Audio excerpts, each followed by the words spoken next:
Au pied de la sainte croix, jaillit la fontaine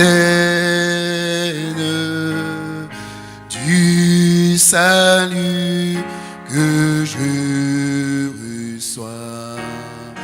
Grâce souveraine,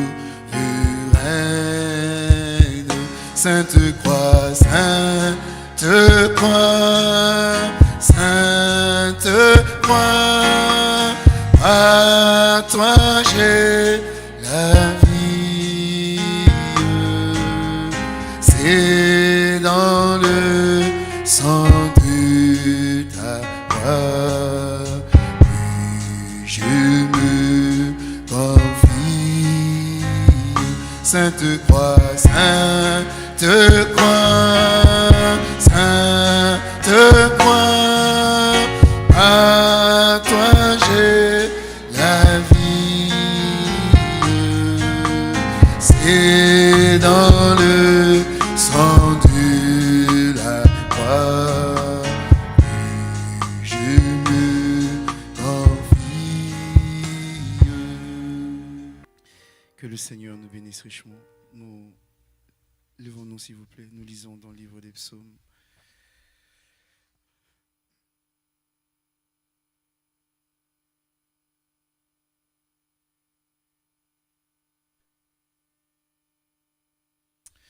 Psaume chapitre 23, nous lisons la parole du Seigneur.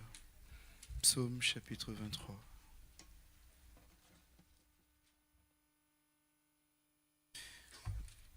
Lisons la parole de Dieu. L'Éternel est mon berger, je ne manquerai de rien. Il me fait reposer dans de verts pâturages, il me dirige près des eaux paisibles, il restaure mon âme. Il me conduit dans les sentiers de la justice à cause de son nom. Quand je marche dans la vallée de l'ombre de la mort, je ne crains aucun mal, car tu es avec moi. Ta houlette et ton bâton me rassurent. Tu dresses devant moi une table en face de mes adversaires. Tu oinduiles ma tête et ma coupe déborde. Oui, le bonheur et la grâce m'accompagneront tous les jours de ma vie, et j'habiterai dans la maison de l'Éternel jusqu'à la fin de mes jours. Amen. Mon âme bénit l'Éternel, car il est digne de louange. Ma bouche célèbre tes merveilles, car ta miséricorde dure à toujours.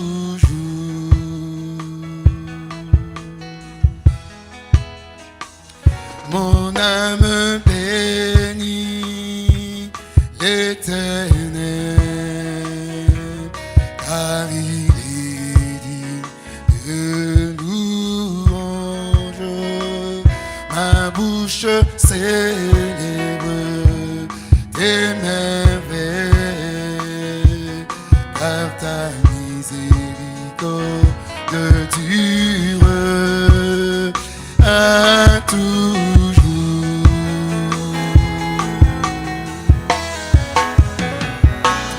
Quand je contemple les cieux, ouvrage de tes mains, quand je contemple la nature, ouvrage de tes mains,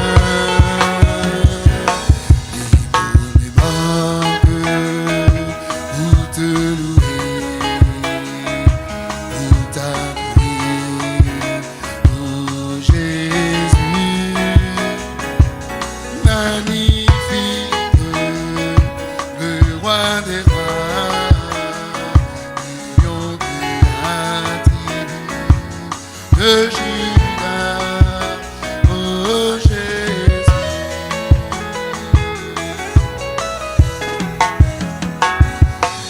je contemple les cieux, ouvrage de tes mains. Quand je contemple la nature, ouvrage de tes mains.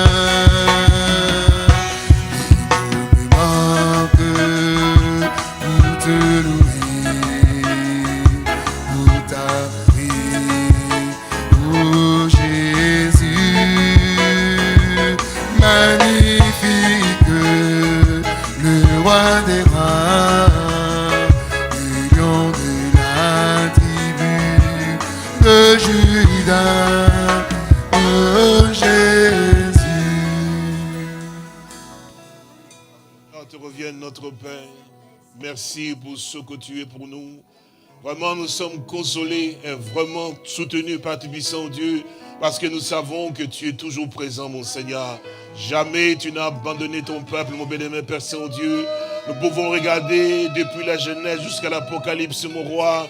Tu es toujours le même, Seigneur Jésus. Tu marches au milieu de cette chandelier d'or, mon Seigneur, démontrant que tu es le même d'hier, aujourd'hui et éternellement. Nous te remercions parce que tu es réellement notre consolation, mon bien-aimé Père Saint-Dieu. Tu es le soutien de notre âme, mon bien-aimé Père Saint, notre seule espérance, mon Seigneur. Oh, que ton nom soit béni pour l'espérance que tu nous as apportée dans notre vie, dans notre marche, mon bien-aimé Père Saint-Dieu, parce que nous ne comptons que sur toi, Seigneur, sur ce que tu as fait, mon bien-aimé Père Tibissant, parce que nous n'avons pas de mérite, mon bien-aimé Seigneur, mais c'est sur toi que nous comptons, Seigneur, ce que tu as fait pour nous, pour que nous puissions obtenir le salut, Seigneur, notre Maître, notre Seigneur et notre Sauveur. Tu es vraiment le Rédempteur béni, que Job a pu crier de tout son cœur. Je sais que mon Rédempteur est vivant. Mon âme te loue encore ce soir pour le privilège que nous avons d'être dans ta maison, Seigneur, et d'invoquer ton saint nom. Ce nom qui est saint, mon bien-aimé Père Saint-Dieu, avec un cœur disposé aussi, un cœur pur, mon roi, parce que nous savons la puissance qui revêt ton nom, Seigneur.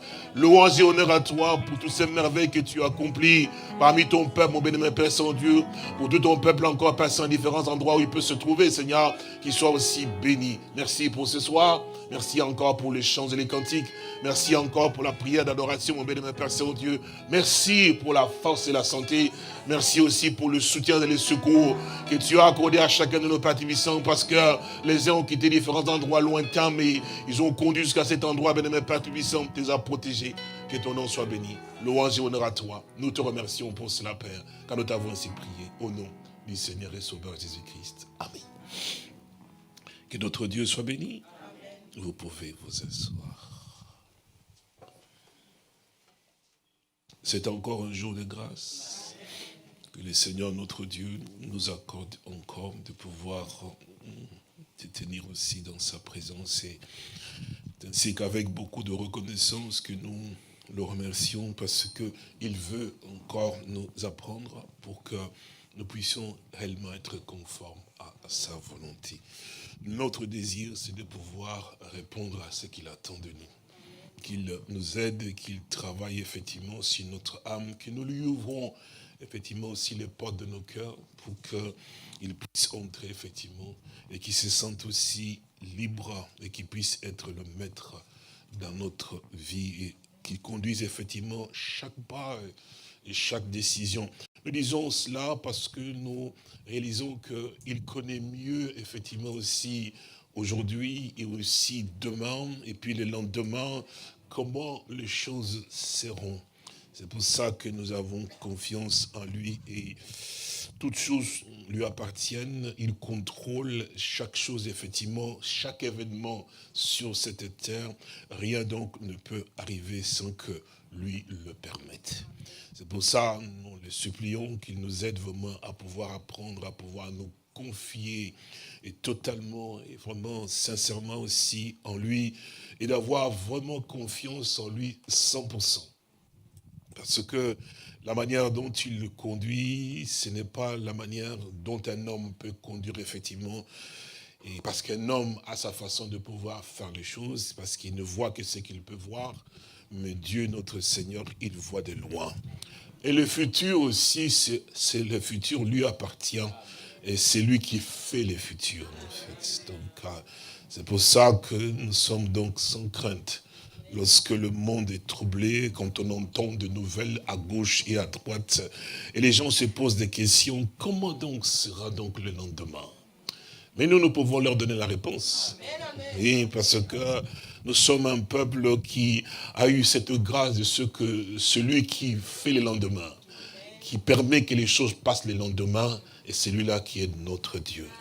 Il a dit aussi que je ne vous laisserai pas dans les ténèbres, ni orphelins, et je vous enverrai la lumière.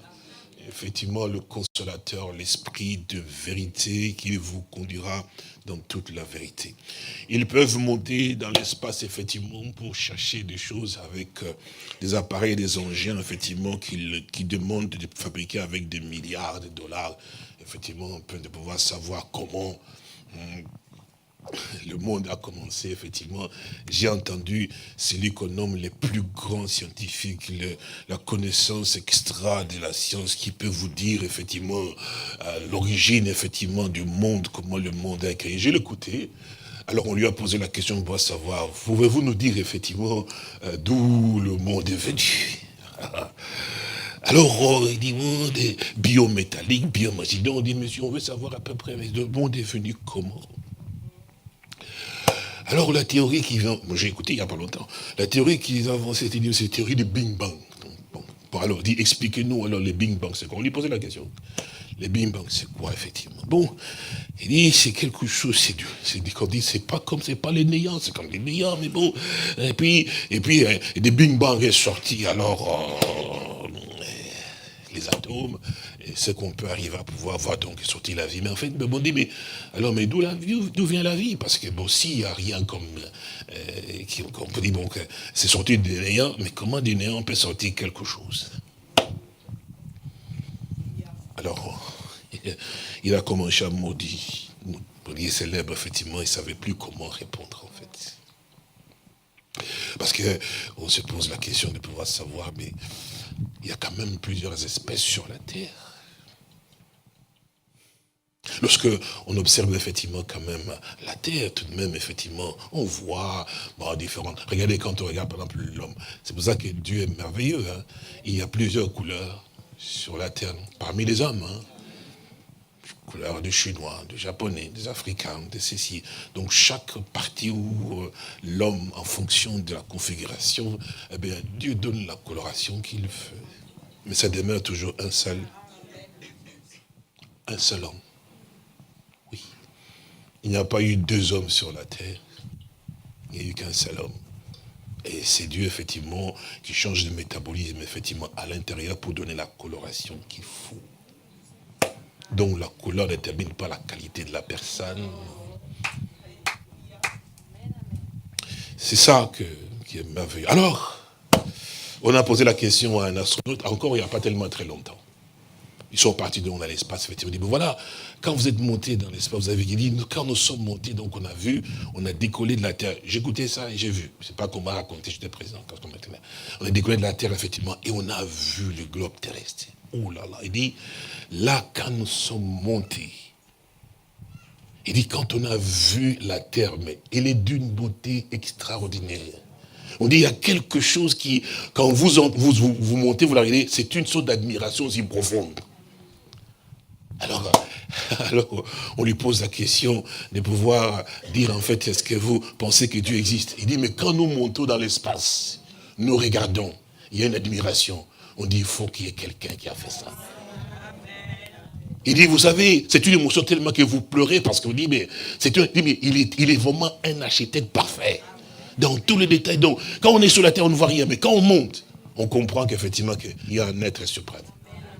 Donc, vous voyez, Dieu que nous servons, c'est une grâce de pouvoir réellement aussi la voir. C'est Dieu qui contrôle le cosmos, l'espace tout entier. Donc, s'il contrôle le cosmos, effectivement, l'espace tout entier, il contrôle aussi, effectivement, tous les événements qui peuvent arriver à pouvoir venir. Alors, nous sommes appelés à pouvoir lui faire confiance. dans toute notre manière de pouvoir vivre, effectivement, aussi dans toutes les circonstances et les événements qui peuvent. Et la Bible nous dit aussi que arrive-t-il un malheur dans une ville sans que l'Éternel en soit l'auteur. Donc rien ne peut surprendre le Seigneur. Si nous sommes à lui, effectivement, nous savons qu'il nous a accordé cette grâce de pouvoir savoir. Et le monde ne le sait pas parce qu'en fait, il est dans la science, mais nous sommes dans la parole de Dieu. Et alors, nous savons, nous, en fait. Nous savons, nous. Ce que le monde ne sait pas, nous savons ce qui va arriver. Et ce qui va arriver, c'est que nous en avons la certitude parce que l'auteur de tout ce qui existe, effectivement, il a déterminé que voici ce qui va donc arriver. C'est merveilleux de pouvoir voir qu'effectivement que la Bible foisonne effectivement des informations de la part du Seigneur, mais placées tellement à différents endroits et mis ensemble. Alors, et c'est Dieu l'auteur. Il a fait cela pour que l'homme intelligent, avec son intelligence, dit, c'est comme ça, non. En fait, il a tout mis effectivement comme il a voulu pour que lui-même puisse toujours être le maître des pouvoirs. Il n'y a aucun homme qui peut dire, moi je connais la Bible, je sais ceci et cela. Vous pouvez connaître la lettre. Mais l'esprit, la pensée, elle n'est pas la vôtre. Donc c'est pour ça que nous avons tous besoin. Ne dites jamais que moi je connais, c'est suffisant. Non mon frère, moi j'ai besoin d'apprendre de lui tous les jours. Et tous les jours il m'apprend. Oui, parce qu'il reste toujours l'auteur de sa parole. Il donne une partie et puis l'autre partie il va donner effectivement. Parce que c'est lui qui nous ouvre en fait l'intelligence pour que nous comprenions les choses. Je vous dis cela pour que vous puissiez réaliser qu'effectivement que chaque jour de notre vie, de notre marche, on aura toujours besoin d'apprendre du Seigneur. Jamais te dire que moi, pour moi, ça, ce que j'ai, c'est bloqué là-dessus. Non. Parce que Dieu peut te surprendre, effectivement, aussi, dans sa façon de pouvoir faire les choses. La simplicité nous pousse à pouvoir dire, Seigneur, enseigne-moi. J'ai besoin d'apprendre de toi tous les jours. C'est pour ça qu'on demande l'humilité, en fait. Mais c'est parce que quand on se croit qu'effectivement qu'on connaît tout, l'orgueil il y est, alors Dieu ferme davantage et on est bloqué. Mais il faut qu'on laisse simplement le Seigneur prendre le contrôle dans notre vie et dans notre marche. Dans le livre de Matthieu au chapitre 15, nous lisons.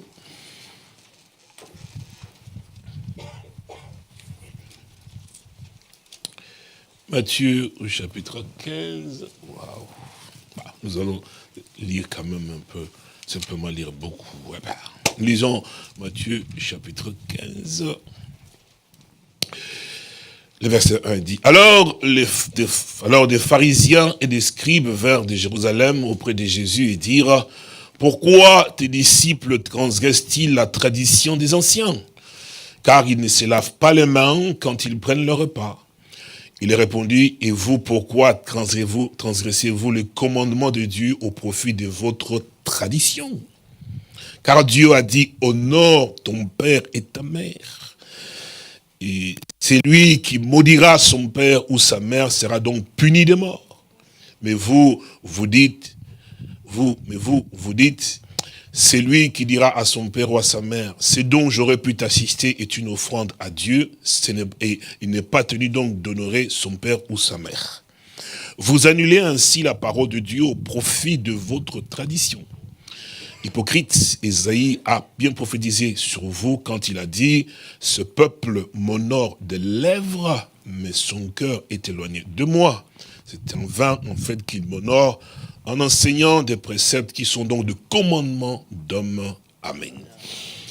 Tendre Père et précieux Sauveur, ce soir nous voulons encore te dire merci pour le moment et le temps que nous avons, Père Tubissant, à tenir devant ta face, mon Seigneur Jésus, parce que nous avons toujours besoin de toi, comme nous venons de l'entendre.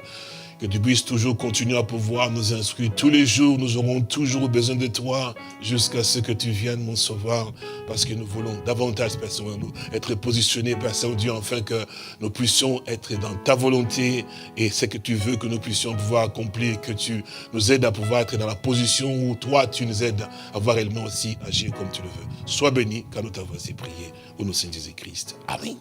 Vous pouvez vous asseoir. Alors, le Seigneur nous dit ici que, dit, ce peuple, effectivement, m'honore des lèvres, mais son cœur est éloigné de moi.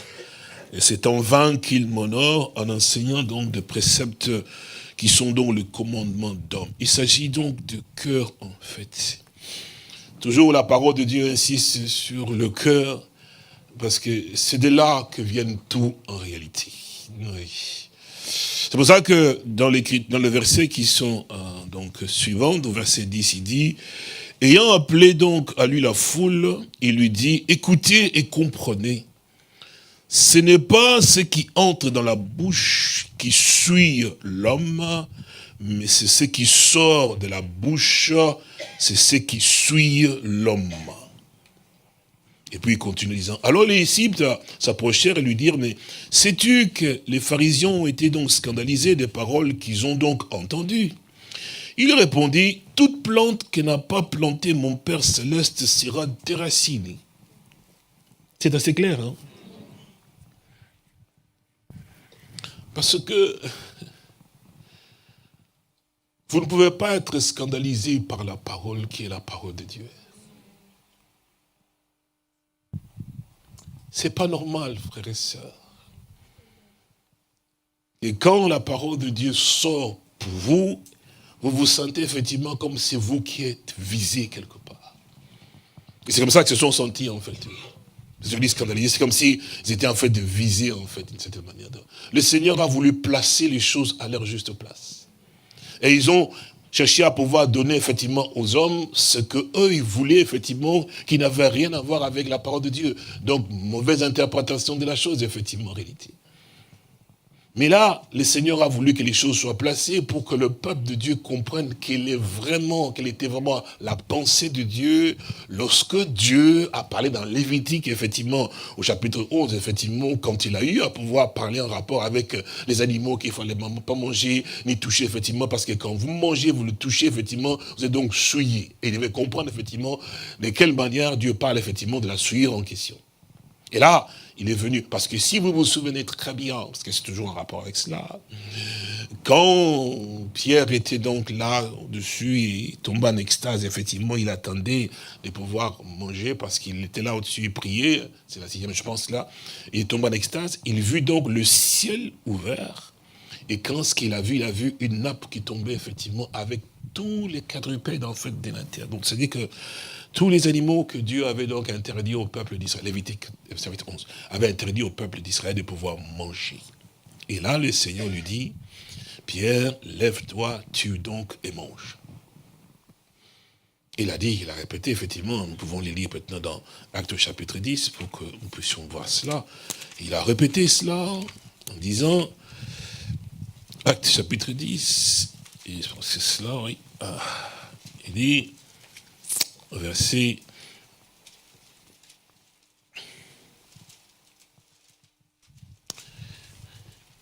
on peut lire à partir du verset 11, il dit, même verset 9. Le lendemain, comme ils étaient donc en route, ils approchèrent donc, et qu'ils approchaient de la ville, Pierre monta sur le toit vers la 6e heure pour prier.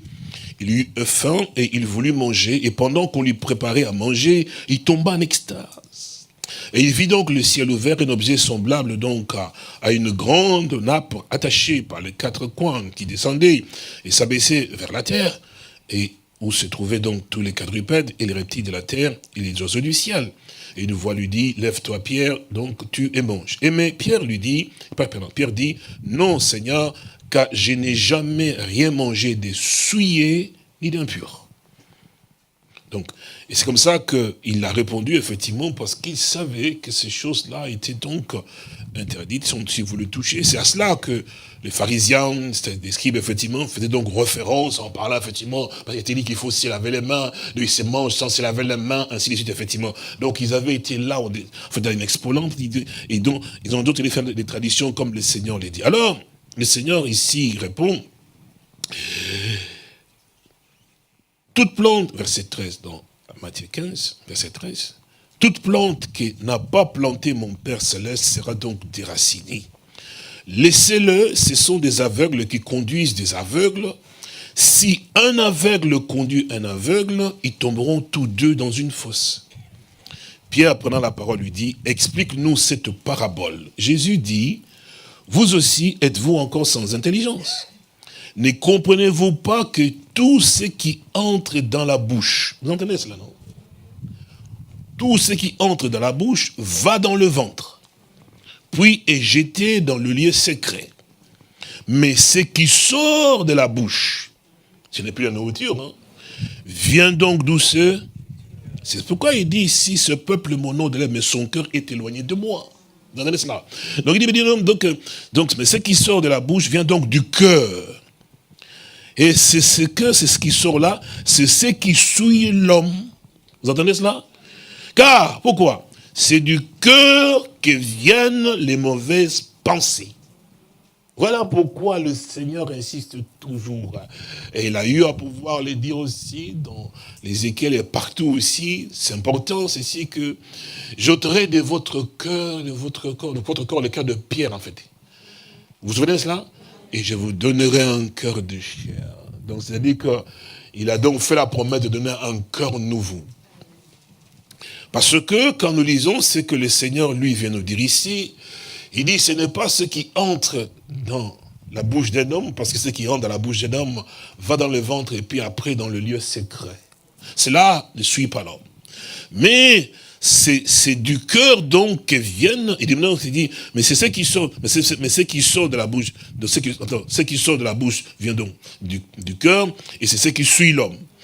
Car c'est du cœur que viennent donc les mauvaises pensées, le meurtre, les adultères, les impudicités, le vol. Ça ne vient pas de la nourriture, hein? Non, ça vient du cœur. Donc, le vol, les adultères, donc, les mauvaises pensées, donc, les adultères, les impudicités, les vols, les faux témoignages, les calomnies, voilà les choses qui souillent l'homme. Donc, toutes ces choses-là, s'ils sont dans le cœur de l'homme, comme la Bible le dit, c'est ce que vous faites sortir, en fait. Bon, nous allons continuer à lire, parce que je voulais quand même qu'on lise un peu beaucoup, et regardez très bien ce qu'il dit. Il dit ici, voilà, verset 20, les choses qui suivent l'homme, mais manger sans être lavé les mains, cela ne suit point l'homme. Jésus donc nous dit cela, effectivement, comme la parole de Dieu dit, mais maintenant regardez très bien. Il nous fait savoir que c'est tout ce qui sort donc de la bouche de l'homme. Ce qui sort. Qui peut en fait arriver à pouvoir souiller l'homme. Alors est-ce que vous comprenez effectivement ce que cela veut dire? Ce qui sort, parce que la Bible nous fait comprendre, elle dit, regardez ce qu'il y a dans le cœur de l'homme. Des faux témoignages, des mauvaises pensées, les calomnies, toutes ces choses, c'est écrit, hein, c'est pas moi, mais c'est écrit. Donc toutes ces choses-là, effectivement, quand ça sort de la bouche de la personne, ça souille l'homme. C'est pour ça que vous verrez que dans les Saintes Écritures, effectivement, que tous ces hommes que Dieu a eu à pouvoir toujours utiliser, effectivement, ils étaient conduits par l'Esprit de Dieu, comme Paul, comme tout cela, effectivement. C'est ainsi que Paul, dans le livre de Colossiens, Éphésiens, au chapitre 4, il dit une chose simplement que nous pouvons lire avec vous, Éphésiens au chapitre 4.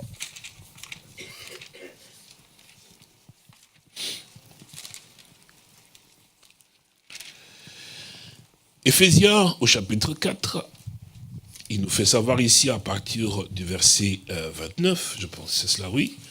Il dit, Éphésiens 4, verset 29,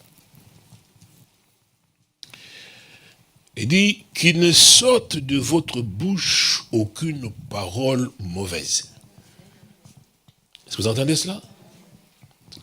Nous avons lu dans Matthieu 15, n'est-ce pas? Ici, il nous dit qu'il ne sorte de votre bouche aucune parole mauvaise. Mais à qui, effectivement, est-ce qu'il exprime ou il adresse cette parole, qu'il ne sorte de votre bouche aucune parole mauvaise? Vous avez entendu que le Seigneur a dit que toute plante que le Père n'a pas placée sera déracinée.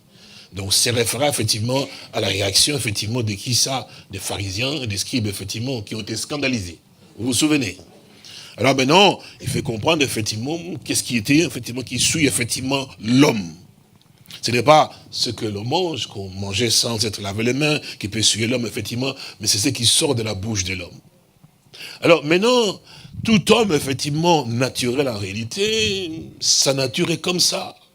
Tous ces hommes-là qui étaient comme des pharisiens, c'était si, sa nature est comme ça, de pouvoir toujours avoir des faux témoignages, de parler du mal des gens, tout ceci, cela. Donc c'est la nature de l'homme. Mais ici, on dit effectivement qu'il ne sorte de votre bouche aucune parole mauvaise. Comment je peux me retenir, moi, pour ne pas parler mauvais? Parce que je suis comme ça. Quand je regarde quelqu'un ou quoi, j'ai beaucoup d'interprétations en rapport avec cette personne. J'imagine beaucoup de choses, effectivement, parce que la nature de l'homme est comme ça. Comment peux-tu me demander, effectivement, moi, que je ne puisse pas avoir de mauvaises paroles, effectivement, parce que je les ai. C'est vrai ou pas? Ça bouillonne dans mon cœur, de dire du mal, de pouvoir penser. Celui-ci a dit, c'est important, frères et sœurs, que vous puissiez être attentifs. Nécessaire. Ça brûle dans ma bouche et même dans ma langue, c'est tellement bon de parler toujours un peu de mal, parce que c'est comme quelque chose qui fait agréable dans ta bouche. Dans le cœur, parce que ça vient de là. Bon, maintenant, pourquoi moi on me demande, il me dit, mais qu'il ne sorte de votre bouche aucune parole mauvaise. Mais s'il y a lieu quelques bonnes paroles qui servent donc à l'édification et communiquent une grâce à ceux qui l'entendent. À qui est-ce qu'on demande cela? Chapitre 4 du verset, on commence par verset 17 effectivement. Nous avons lu verset 29, verset 17 afin qu'on comprenne. Éphésiens donc. Voici ce que je dis et ce que je déclare dans le Seigneur. Vous entendez cela? Dans le Seigneur.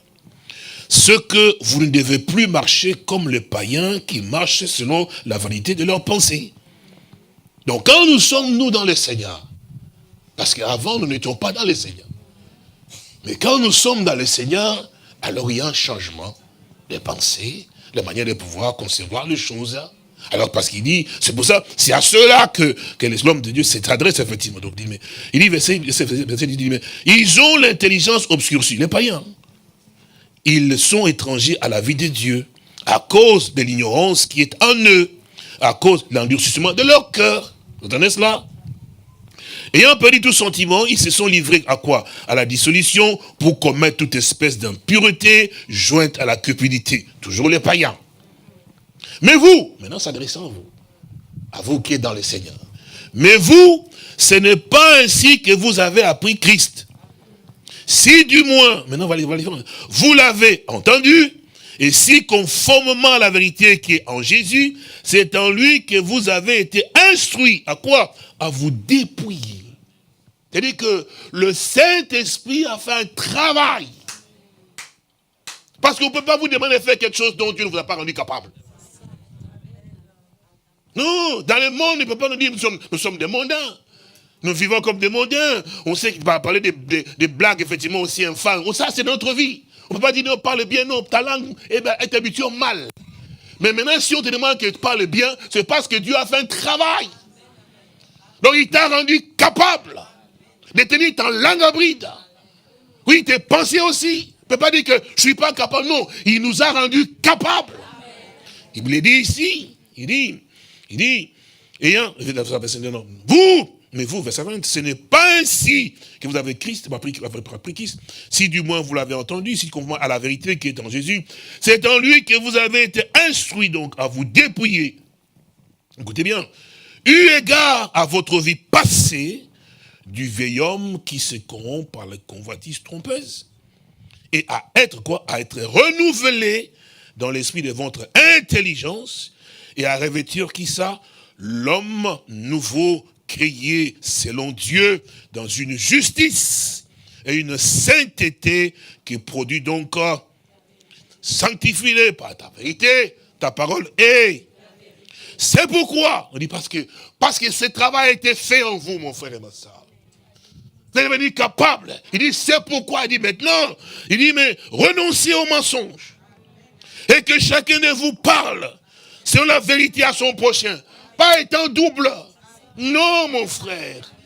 Parce que Dieu t'a rendu capable d'être sincère et franc quand tu parles avec quelqu'un, avec un cœur droit, la pensée juste, pas double, mais droit. Et puis il dit ici, et quand nous sommes membres les uns des autres, Il dit, si vous vous mettez en colère, ne péchez point, que le soleil ne se couche pas sur votre colère. Et ne donnez pas accès au diable. Que celui qui dérobait ne dérobe plus. Donc, sois juste avec ton frère, juste avec ta soeur, oui. Et il dit, mais plutôt qu'il travaille, en faisant de ses mains ce qui est bien, pour avoir de quoi donner à celui qui est dans le besoin. Et si on arrive à, qu'il ne sorte de votre bouche aucune parole mauvaise. Mais s'il y a lieu quelques bonnes paroles qui servent à l'édification et communiquent une grâce à ceux qui l'entendent, n'attristez pas le Saint-Esprit de Dieu par lequel vous avez été. Vous comprenez, donc ce n'est pas des païens. Donc à ceux-là qui l'ont reçu, au final, qui viennent dire, mais vous avez la capacité, le pouvoir maintenant, ne pas dire mal, ne pas penser mal, toujours droit, et puis parce que vous l'avez, la capacité, vous l'avez, le pouvoir, vous l'avez. Parce que vous savez distinguer ce qui est des faux. On sait que ça vient de l'ennemi, ça vient de Dieu. Donc on prend ce qui est de Dieu. C'est pour ça qu'on vous demande cela. Vous l'avez la capacité. De parler du bien, de penser du bien, de toujours penser, oui, quand tu parles avec ton frère, sois franc. Nous continuons, mon frère et ma soeur. Il dit, verset 31, il dit, mais que toute amertume, toute animosité, toute colère, toute clameur, toute calomnie et toute espèce de méchanceté disparaissent du milieu. Donc ça, c'est ce qu'on recommande, oui, par le Saint-Esprit à ceux qui sont fils et filles de Dieu. Vous ne pouvez pas vous fourvoyer dans des conversations malsaines.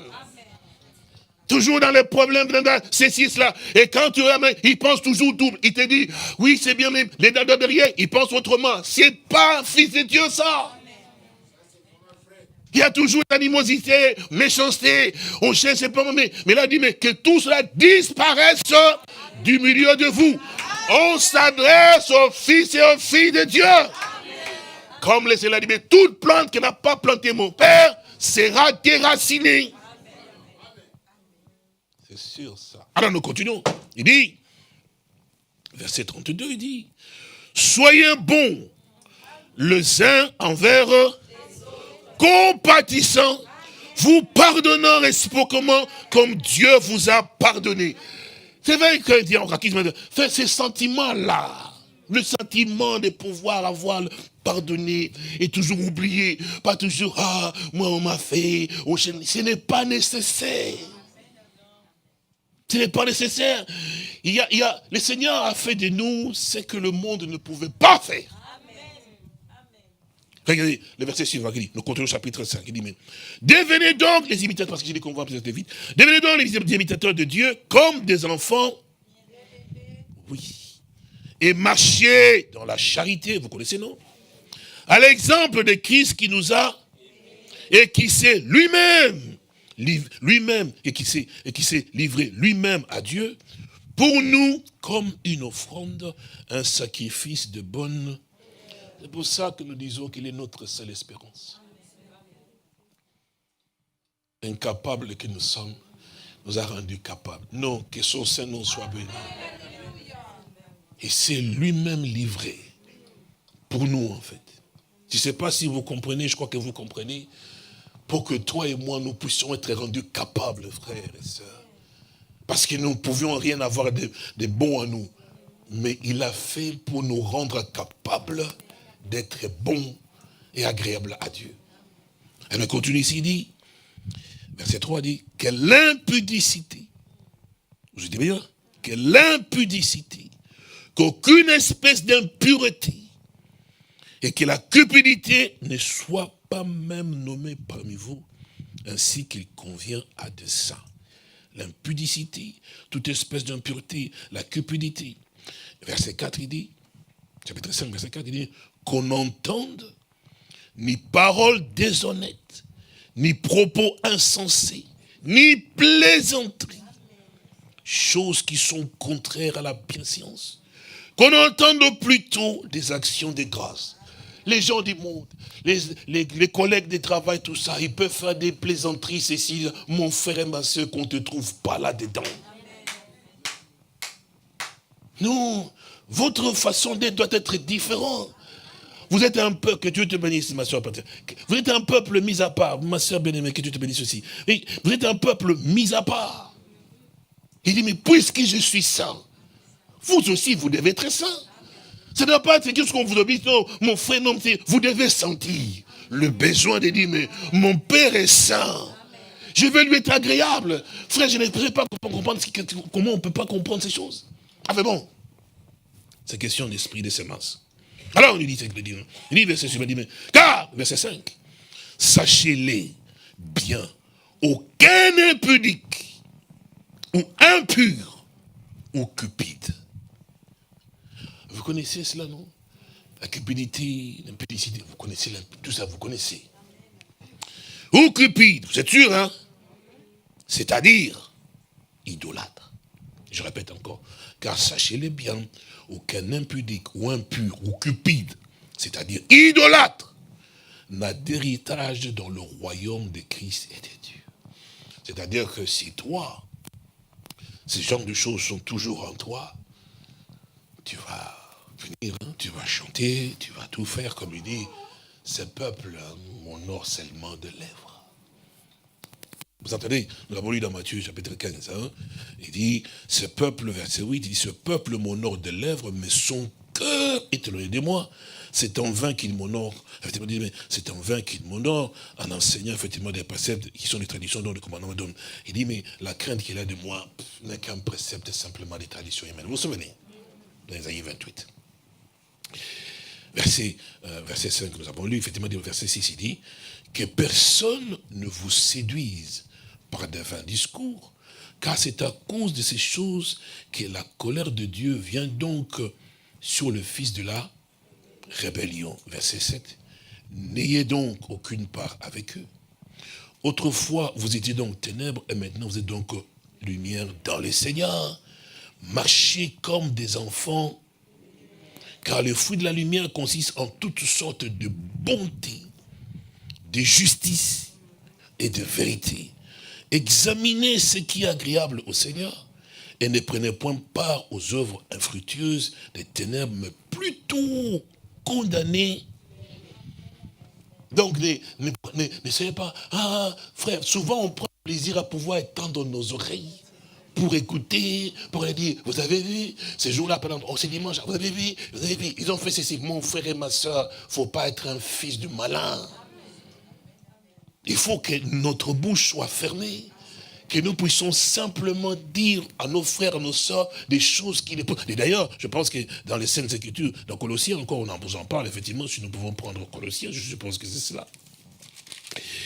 Et je pense que c'est cela. Colossiens nous dit ici, Colossiens chapitre 4. Colossiens chapitre 4, effectivement, il nous dit, versets 5 et 6, il dit, conduisez-vous donc avec sagesse envers ceux du dehors et rachetez les temps. Que votre parole soit toujours accompagnée de grâce, assaisonnée de sel, afin que vous sachiez comment il faut répondre à chacun.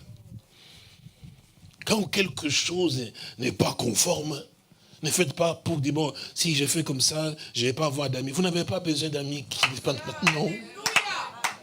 Même si je dois rester seul, mais que je me tienne dans la parole de Dieu. C'est pour ça, dans Jacques aussi, on nous dit quelque chose que nous allons lire, et puis à ce moment-là, nous allons peut-être prier aussi ensemble, et vous laisser aussi partir. Prenons dans Jacques, Jacques au chapitre 3. Jacques, chapitre 3. Alors, nous pouvons lire à partir... Bon, il a commencé à parler ça un peu plus loin. Bon, je vais être... Bon, je penserai quand même verset 1. Ça donnerait un peu... Vous pouvez comprendre effectivement pourquoi il est arrivé à ça. Il dit, mais mes frères, qu'il n'y ait pas parmi vous un grand nombre de personnes qui se mettent à enseigner. Car vous savez que nous serons jugés plus sévèrement. Nous bronchons tous de plusieurs manières. Si quelqu'un ne bronche point en parole, c'est un homme parfait, capable de tenir tout son corps en bride. Vous comprenez? Si nous mettons les morts dans la bouche des chevaux pour qu'ils nous obéissent, nous dirigeons aussi leur corps tout entier. Vous suivez, non? Maintenant, il dit ici, Voici même les navires qui sont si grands et que poussent de vent impétueux sont dirigés par un très petit gouvernail au gré donc du pilote. De même la langue est un petit membre et elle s'évente des grandes choses, petit membre. Voici comme un petit feu peut embraser une grande forêt. La langue aussi est un feu. C'est le monde de l'iniquité. Notre langue, qui se met là-dedans. La langue est placée parmi nos membres, souillant. Vous avez entendu? Comme vous avez entendu maintenant, souiller. Ce n'est pas ce qui entre dans la bouche, non. C'est ce qui sort. Quand ça sort, mais c'est par la langue. Dis donc, la langue est placée parmi nos membres, souillant tout le corps et enflammant le cours de la vie, étant elle-même enflammée par la géhenne. C'est pour ça que j'ai toujours dit que Dieu aide. Souvent, ça va toujours du côté, je ne parle pas du seul, mais du côté des femmes. Donc, je ne pourrais pas citer des femmes, du côté des femmes. Les femmes, c'est un esprit, je ne sais pas comment dire, mais la langue, une femme peut briser l'autre rien que par la langue. Alors, on sent là le poison qui vient dans son intérieur. Donc, quand il fait sortir pour te faire mal, quand il dit quelque chose, mais c'est vraiment la profondeur de tous les gènes. Et ça dans une personne. Vous pouvez le remarquer, quand vous parlez avec quelqu'un, quand il vous fait sortir une parole, il veut vraiment vous blesser.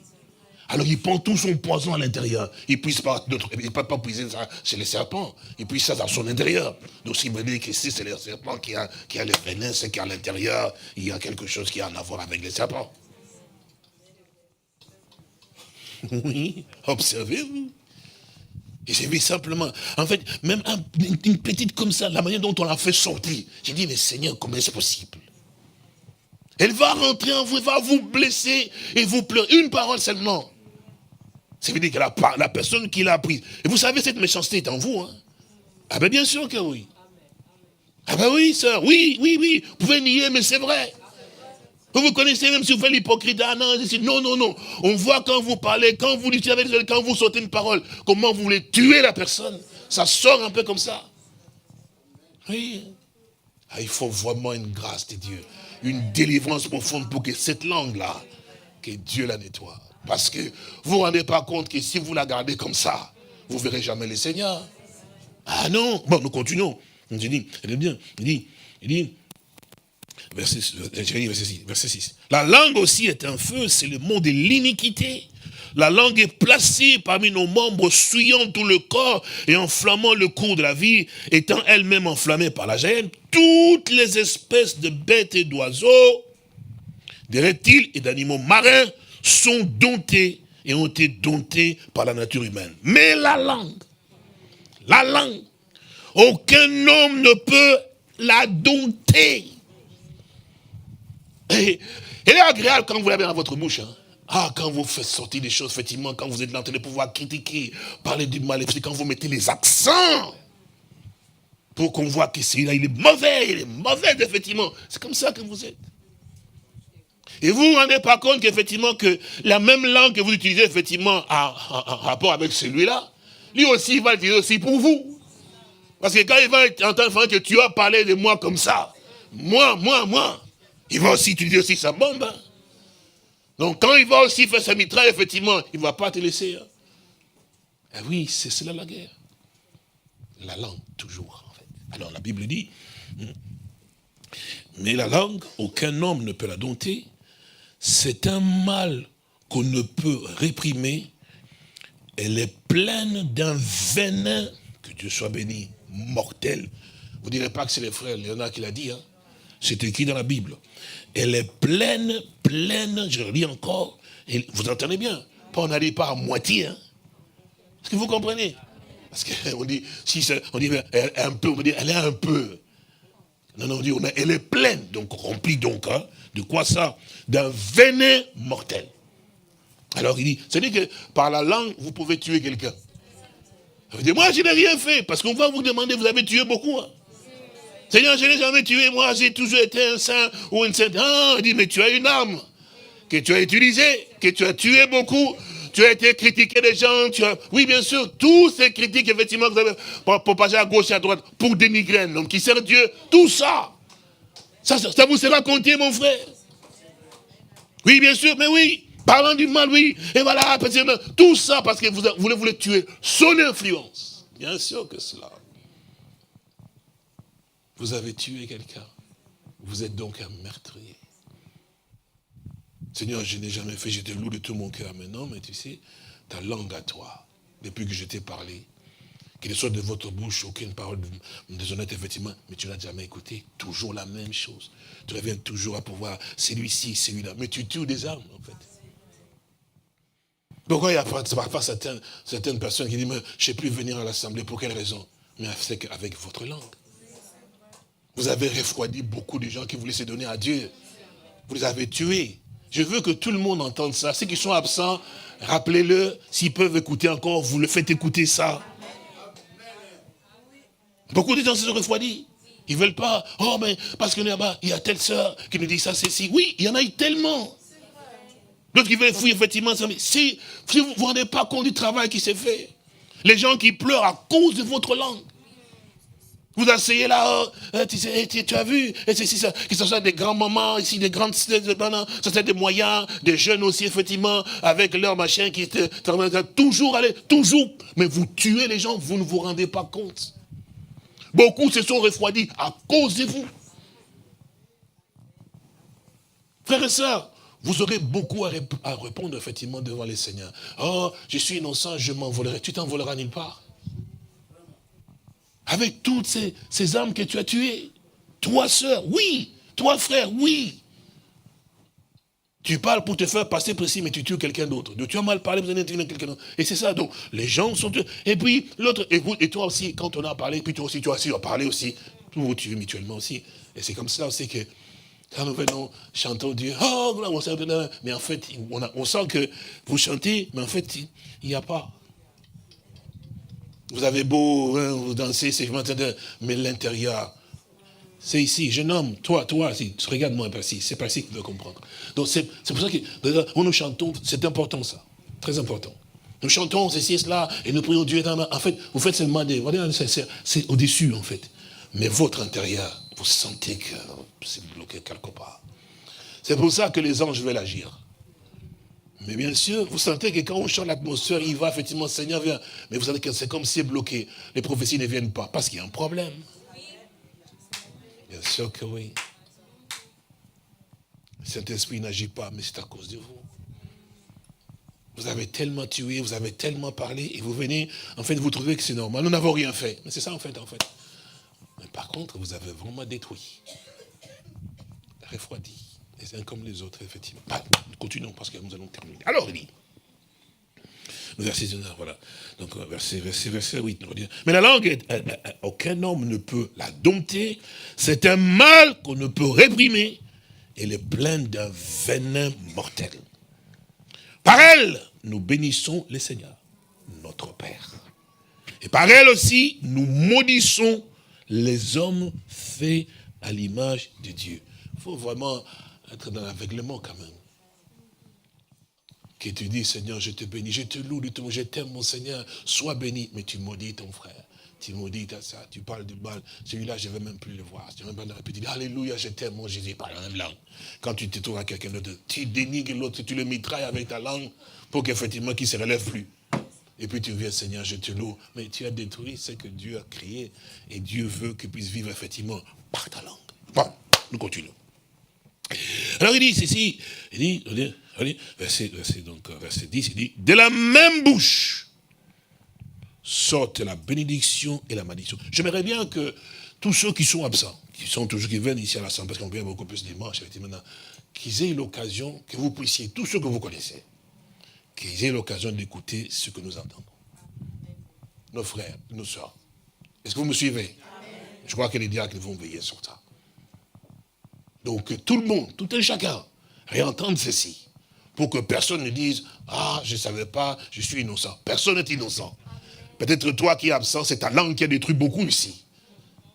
Que tu écoutes effectivement, que tu comprennes pour ne pas dire, je ne savais pas. Mais que chacun doit vraiment l'entendre et comprendre.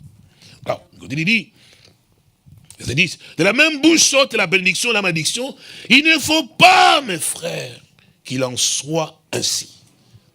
Nous avons été appelés à hériter la bénédiction. Vous me suivez, frère?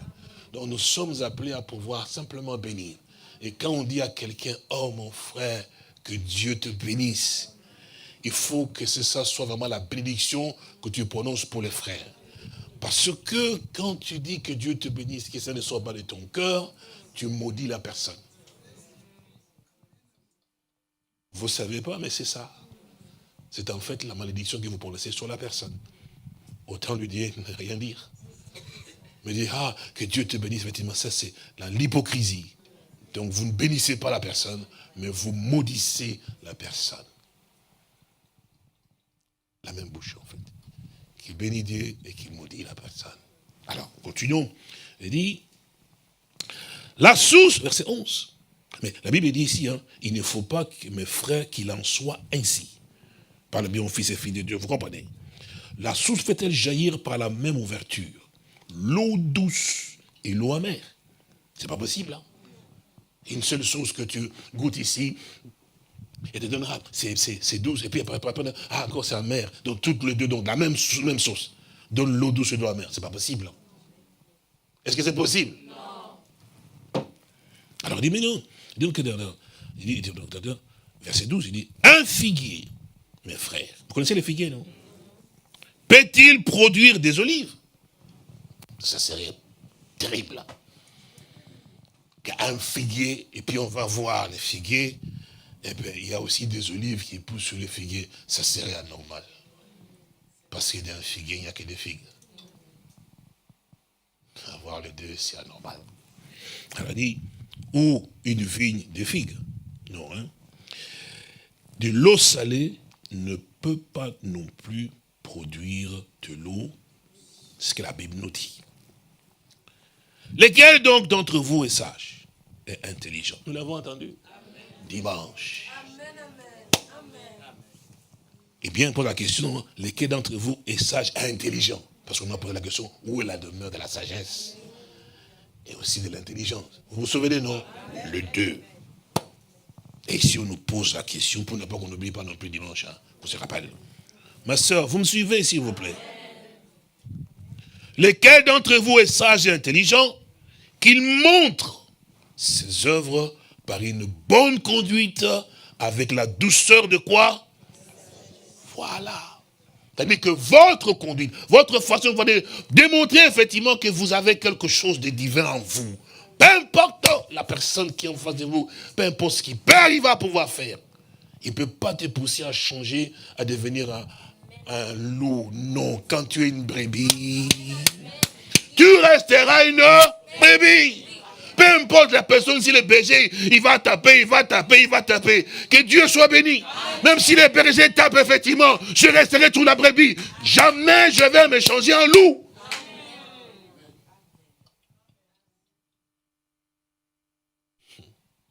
Ne rendez pas point de jour pour injure. Mais quand on te répond, oui, le pasteur il exagère aussi, effectivement. On ne devient pas brebis, on devient loup. Parce que la nature, bien sûr. Comme nous l'avons entendu ici, que Dieu te bénisse. L'Éternel, il a lu les psaumes, non? Quand même, hein? L'Éternel est mon berger, je ne manquerai de rien. Il me conduit de lever à pâturage. Et puis, regardez la bébé comme il dit, mais taoulette, c'est pour taper, non? Il n'a pas dit, tu me tapes avec taoulette. Non, mais taoulette est ton bâton, me rassure. C'est écrit dans le livre. Vous écoutez, vous ne faites pas attention. Vous avez lu les psaumes tout à l'heure, non? Oui. Taoulette est ton bâton. Vous savez ce que ça sert, non? Les bâtons, c'est pas un non, pour taper. On n'a jamais vu que quand on tape, la brebis dit non, je deviens maintenant un taureau. C'est comme ça que vous, frère, quand on vous donne dans ma vie, frère, faites un ah, qu'est-ce qu'il croit, lui, les pasteurs, et puis ah, je n'en peux plus, puis je m'en vais de l'assemblée. Hey! Le bâton, peut-être que, bon, le pasteur n'a pas parlé ça, vous avez imaginé, mais je donne un exemple. Les bâtons te transforment, toi, une brebis, en taureau ou en loup. qu'il y a un problème. C'est pour ça que vous remarquez que le Seigneur nous a dit, parce que vous savez, nous, tout comme, quelqu'un vient, boum, te dit, alors, et ça, c'est taureau avec taureau. Mais quand tu es une brebis, on fait, boum, le Seigneur a dit, t'as encore l'autre. C'est la vérité, c'est la Bible. Vous lisez, vous ne comprenez pas. C'est ça une brebis. Oh, je n'en peux plus, les pasteurs ont exagéré. Moi, non, il y a un problème. La brebis dit, Seigneur, que ton nom soit béni. Et si on n'a pas bien, si on ne m'a pas bien pensé, mais que moi, j'ai dit, reste à toi, pardonne et soutien. Oui, regardez, frères et sœurs. Anne. Que Dieu te bénisse, ma soeur, Anne, dans les temples là, était de et puis Élie qui dit, t'es une fille ivrogne, c'est pas possible. Comment tu peux pas devenir genre. Il commence à pouvoir crier sur elle pour la répondre comme ça avec colère. Mais la femme n'a pas dit, et puis toi aussi Élie, comment tu peux me dire comme ça, toi tu veux comprendre, hein? Elle n'a pas dit comme ça, dit non, que mon Seigneur me pardonne. Ça c'est une brebis. C'est que tu vois, c'est pas que je suis ivre. Mais c'est la tristesse dans mon cœur. Que Dieu aide nos sœurs à comprendre cela. Aide nos frères à comprendre cela. Une brebis demeure une brebis. On frappe dessus, c'est toujours une brebis. À moins que ce soit un loup. Ah oui, qui est venu sous la peau d'une brebis. Il fait merde. Et quand tu tapes, comme les bergers tapent, mais les bergers comment tu m'as tapé? Il dit ce sont des douces, la peau de brebis. Quand c'est une brebis, vous pouvez la reprendre et lui dire même fermement avec un sévère, il ne faut jamais aller parler de mal ou critiquer les pasteurs, ils sont devenus comme ça, ou les frères, ils sont devenus comme ça, ils sont comme ceci, comme ça. Non, un fils de Dieu, une fille de Dieu n'est pas comme ça. Il y a toujours ce respect à l'intérieur. Parce qu'il ne veut pas... Vous savez, Dieu a donné quelque chose d'extraordinaire dans ses propres enfants. Comme il a fait avec David. On lui a dit, il faut couper la tête des Saül qui te détestent comme ça. Mais il sent que son cœur tremble là. Il dit, oh Seigneur, pardonne-moi. Pour quelle raison? Parce que l'onction était sur cet homme-là. Je ne peux pas me peine de toucher un roi. Mais vous insultez les pasteurs. Vous êtes là assis, il dit, ah, gloire à Dieu, mais avec vos enfants à la maison, vous parlez, oui, il a parlé ceci, moi, chez moi, vous devez faire comme ça, et ceci et cela, parce que c'est moi qui suis le chef de la maison, ou la cheftaine de la maison.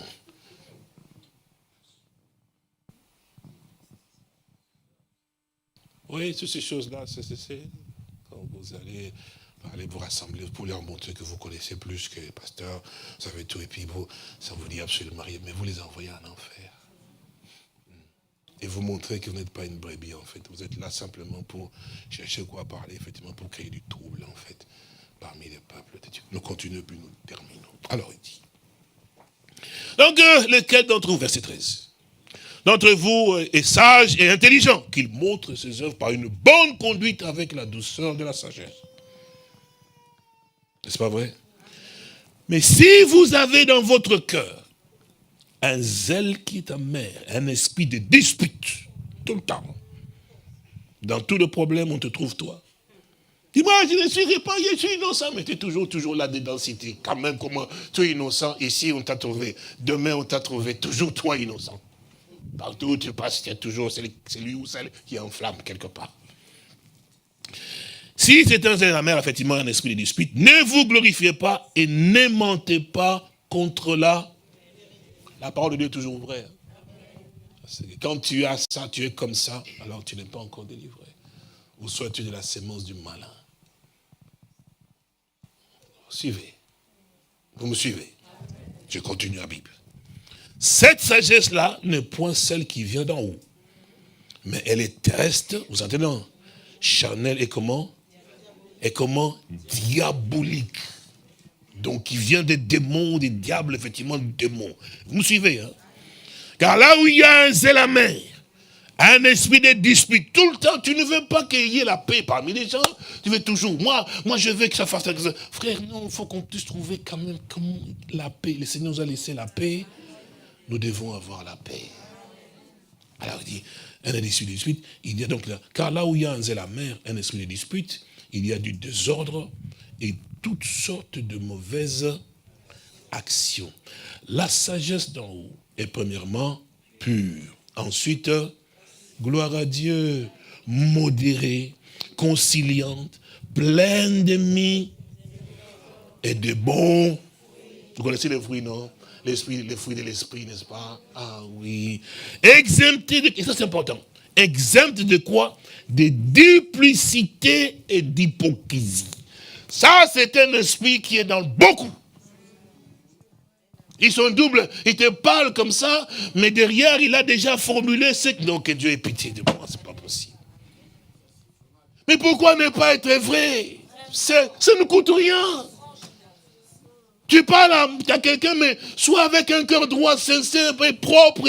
Pourquoi on ne peut pas faire ça? Et puis, tu as ça, mais tu es double comme un serpent. Tu parles, mais c'est ça qui tue les gens. Double de duplicité et d'hypocrisie. Double hypocrite. Ça tue les gens. En fait.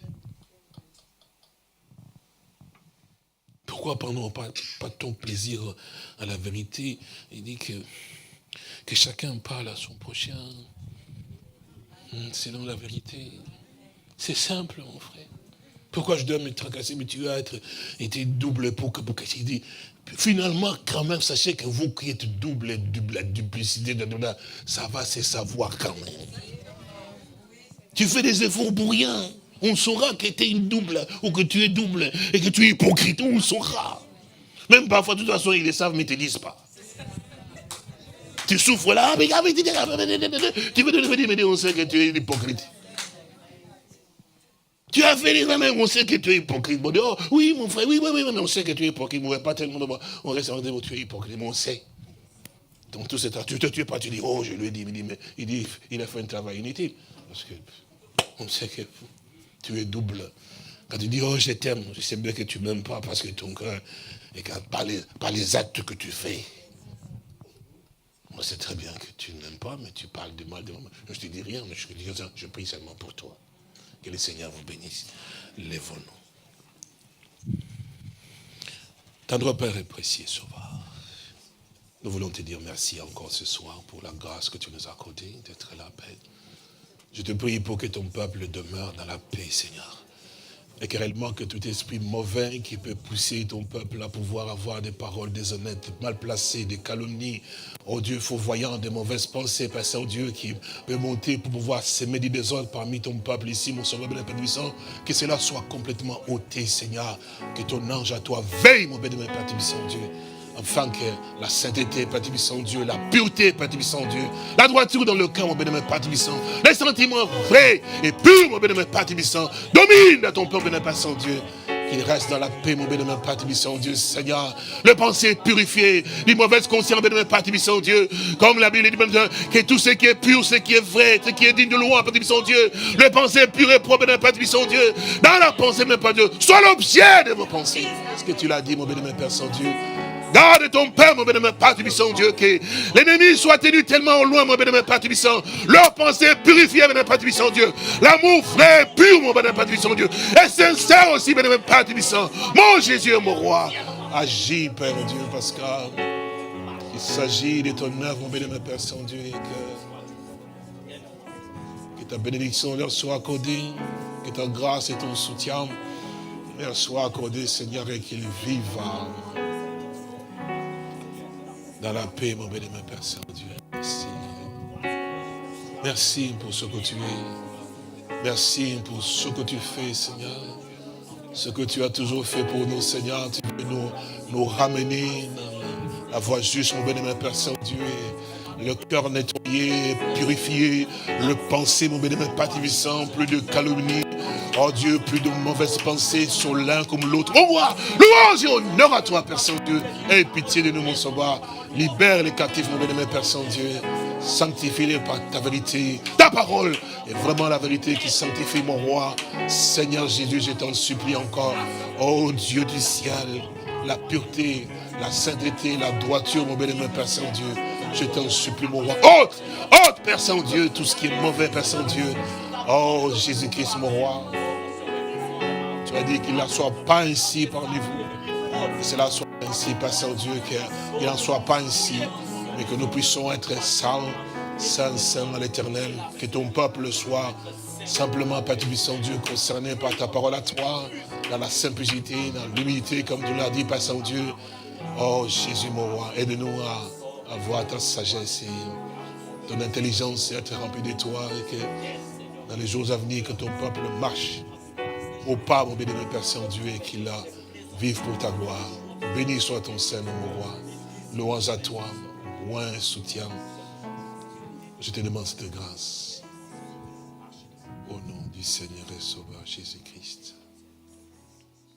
Merci. Au tribunal, Jésus se tient. Viens, mon gars. Le sang. Vous le connaissez, non?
Toi seul est mon